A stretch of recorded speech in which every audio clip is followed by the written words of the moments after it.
आप सभी शिक्षक साथियों को मेरा नमस्कार।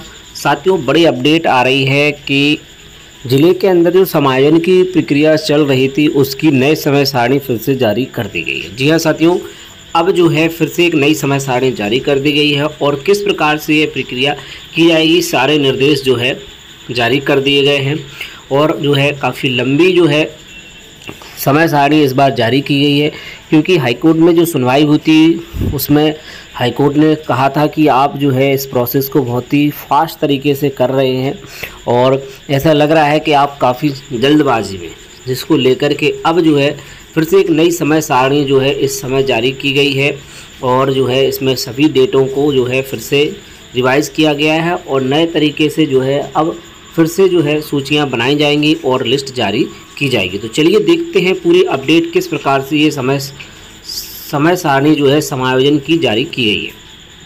सबसे पहले आप यहाँ देखें, पहला बिंदु है कि अधिक अध्यापक संख्या वाले विद्यालयों एवं अध्यापक की आवश्यकता वाले विद्यालयों का चिन्हांकन तथा अधिक अध्यापक संख्या वाले चिन्हित विद्यालयों में मानक से अधिक शिक्षक शिक्षिका को उनकी जनपद में सेवावधि के आधार पर क्रमानुसार कनिष्ठ शिक्षक एवं शिक्षिका चिन्हित किया जाना तथा अध्यापक की आवश्यकता वाले विद्यालय में शिक्षक और शिक्षिका की आवश्यकता की गणना किया जाना, यह 13/8 से 14/8 तक कर लिया जाए। यानी कि जिन विद्यालयों में से जो है शिक्षक या शिक्षिका जाने हैं, यहाँ पर देखिए कनिष्ठ शिक्षक और शिक्षिका को ही यहाँ पर लिया जा रहा है, ठीक है। और दूसरी बात, जिन विद्यालयों में शिक्षकों की आवश्यकता है ऐसे विद्यालयों को चिन्हित कर लिया जाए और साथ ही जिन शिक्षकों का समायोजन होना है उनको भी चिन्हित कर लिया जाए। यह प्रक्रिया 14 तारीख तक हर हालत में कर ली जाए। इसके बाद दूसरा पॉइंट है कि आवश्यकता वाले विद्यालयों की सूची तथा सरप्लस शिक्षकों की सूची जिला बेसिक शिक्षा अधिकारी के लॉगिन पर प्रदर्शित किया जाना तथा जिला बेसिक शिक्षा अधिकारी द्वारा परीक्षण के उपरांत डाटा अंतिम रूप से लॉक किया जाएगा 17 तारीख, यानी 16 और 17 तारीख में ये प्रोसेस की जाएगी कि जो आवश्यकता वाले विद्यालयों की सूची है तथा सरप्लस शिक्षकों की सूची जो है जिला बेसिक शिक्षा अधिकारी के लॉगिन में प्रदर्शित होगी तथा जिला बेसिक शिक्षा अधिकारी इसको परीक्षण कर लेंगे और डाटा को लॉक करेंगे। इसके बाद जिला बेसिक शिक्षा अधिकारी द्वारा अंतिम रूप से लॉक 20/8/2024 किए गए डाटा को कार्यालय के नोटिस बोर्ड पर चस्पा किया जाना तथा सरप्लस शिक्षक शिक्षकों द्वारा आपत्ति प्रस्तुत किया जाना 22/8/24 तक, यानी कि 20 तारीख से लेकर के 22 तारीख तक जो है सूची जो है चस्पा कर दी जाएगी जिला बेसिक शिक्षा अधिकारी के ऑफिस में और वहाँ पर जो है आप इसको देख सकते हैं। इसके बाद देखें चौथा बिंदु कि जिला बेसिक शिक्षा अधिकारी द्वारा समिति के माध्यम से आपत्ति का निस्तारण किया जाना 23 और 24 में। तो समिति बनाई जाएगी, अगर कोई आपत्ति आती है तो उसका निस्तारण जो है 2 डेट फिक्स कर दिए हैं 23 और 24 में। इसके बाद समिति द्वारा आपत्तियों के निस्तारण के उपरांत जिला बेसिक शिक्षा अधिकारी द्वारा मानव संसाधन पोर्टल विवरण डाटा अध्ययन किया जाएगा। समिति द्वारा जो भी आपत्तियाँ आएंगी उनका निस्तारण किया जाएगा। इसके बाद जिला बेसिक शिक्षा द्वारा मानव संसाधन पोर्टल पर डाटा जो रहेगा उसको सही किया जाएगा 26 और 27 में। इसके बाद देखिए छठवां बिंदु है कि अद्यतन डाटा मानव संसाधन टीम द्वारा परिषद के माध्यम से NIC को उपलब्ध कराया जाएगा। तो जो सारा डाटा है वो NIC को पहुंचा दिया जाएगा। यह प्रोसेस 28 और 29 में कर ली जाएगी, ठीक। सातवां बिंदु, आवश्यकता से अधिक अध्यापक वाले विद्यालयों में चिन्हित अध्यापकों से स्वेच्छा से अधिकतम 25 आवश्यकता वाले विद्यालयों को विकल्प ऑनलाइन प्राप्त किया जाएगा। देखिए, आवश्यकता से अधिक अध्यापक वाले विद्यालयों में जहां पर अधिक अध्यापक हैं उन अध्यापकों से स्वेच्छा से 25 आवश्यकता वाले विद्यालयों का विकल्प ऑनलाइन लिया जाएगा। यह प्रोसेस 30/8/24 से लेकर के 2/9/2024 तक प्रोसेस की जाएगी, ठीक है।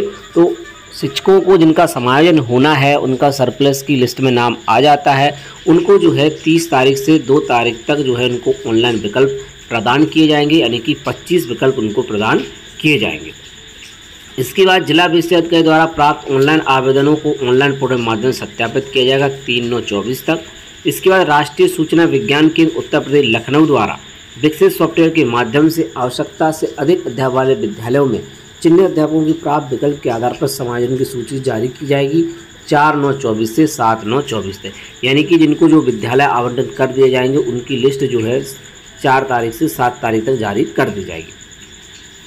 इसके बाद शेष बचे सरप्लस शिक्षकों को सेवावधि के आधार पर आरोही क्रम में तथा शेष बचे अध्यापकों की आवश्यकता वाले विद्यालयों की छात्र संख्या आधार पर छात्र संख्या बराबर होने पर अंग्रेजी वर्णमाला के अनुसार अवरोही क्रम में सूचीबद्ध किया जाएगा 8/9/24 से 10/9/24 तक। यानी कि जिनके द्वारा विकल्प प्रदान कर दिए गए हैं फिर भी जो है शिक्षक बच जाते हैं, उनको सेवाविधि के आधार पर आरोही क्रम में उनको लगाया जाएगा। ठीक, फिर शेष बचे अध्यापक की आवश्यकता वाले विद्यालयों को छात्र संख्या आधार पर छात्र संख्या बराबर होने पर अंग्रेजी वर्णमाला के अनुसार अवरोही क्रम में सूचीबद्ध किया जाएगा। इसके बाद राष्ट्रीय चुनाव विज्ञान केंद्र द्वारा ऑनलाइन पोर्टल के माध्यम से शासनादेश दिनांक 26/6/24 अनुपालन में शेष बचे सरप्लस शिक्षकों की समायोजन सूची जारी की जाएगी, वो भी 11/9/24 तक। इसके बाद देखिएगा लास्ट में पॉइंट है कि उक्त प्रक्रिया के अंतर्गत समायोजित शिक्षक शिक्षिकाओं को समायोजन की कार्रवाई के उपरांत अवकाश के दिवस में कार्यमुक्त एवं कार्यभार ग्रहण कराने की कार्रवाई की जाएगी।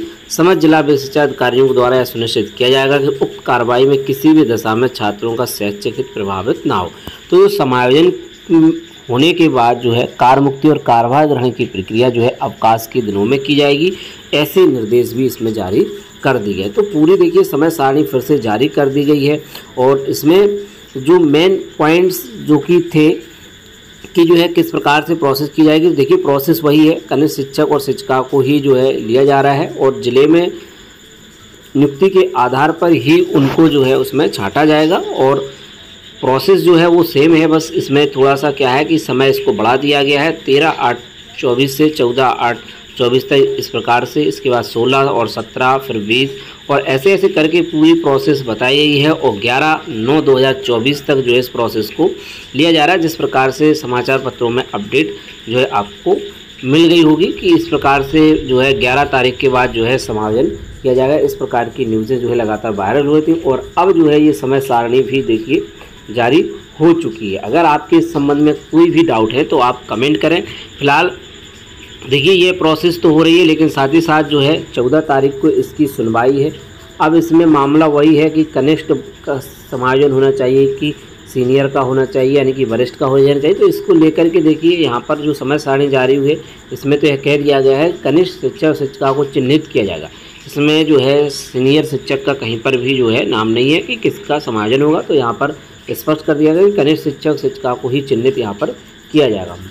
फिलहाल जो है इसकी समय सारणी जारी कर दी गई है और 14 तारीख तक इंतजार रहेगा कि उसमें जो है क्या कुछ होता है, क्योंकि इसका अभी तक जियो सामने नहीं आया है। समय सारणी जारी हो चुकी है और समय सारणी में भी कह दिया गया है कनिष्ठ शिक्षक शिक्षिका होगा। अगर इसमें अब किसी को आपत्ति है तो मामला फिर से कोर्ट जाएगा और देखिए 14 तारीख तक इसका जियो आता है या नहीं आता है कि क्योंकि अभी इसमें जो है ये नहीं बताया गया है कि किस डेट तक जो है सूचना यहाँ पर ली जा रही है। फिलहाल बस इतना ज़रूर कहा गया है कि 26/6/24 के अनुपालन में जो है प्रोसेस की जा रही है, लेकिन नया शासनादेश अभी तक जारी नहीं हुआ है। 30/6/24 का जो है पिछली सुनवाई में जो है डाटा दिया गया था कि 30 जून के आधार पर जो है प्रोसेस की जाएगी,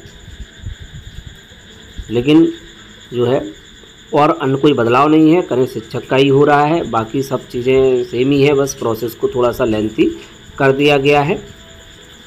तो देखते हैं कि इसका नया शासनादेश जारी होता है या मामला जो है जो फंसा हुआ है कोर्ट में वो निस्तारण हो पाता है या नहीं हो पाता है। क्योंकि जो है शिक्षकों की अपनी दलीलें हैं कि सीनियर का होना चाहिए, किसी का कहना है कि वरिष्ठ शिक्षक का नहीं जूनियर का शिक्षक का होना चाहिए और जो एडमिशन की लास्ट डेट है उस डेट तक जो है छात्र शिक्षक का अनुपात लिया जाए। फिलहाल 14 तारीख को जो सुनवाई है उसमें जो है क्लियर होने की पूरी उम्मीद है। इंतजार रहेगा कि 14 तारीख को कोर्ट की अपडेट क्या आती है। तो साथियों मिलते हैं किसी नेक्स्ट वीडियो में और नए अपडेट के साथ नई जानकारी के साथ। जय हिंद।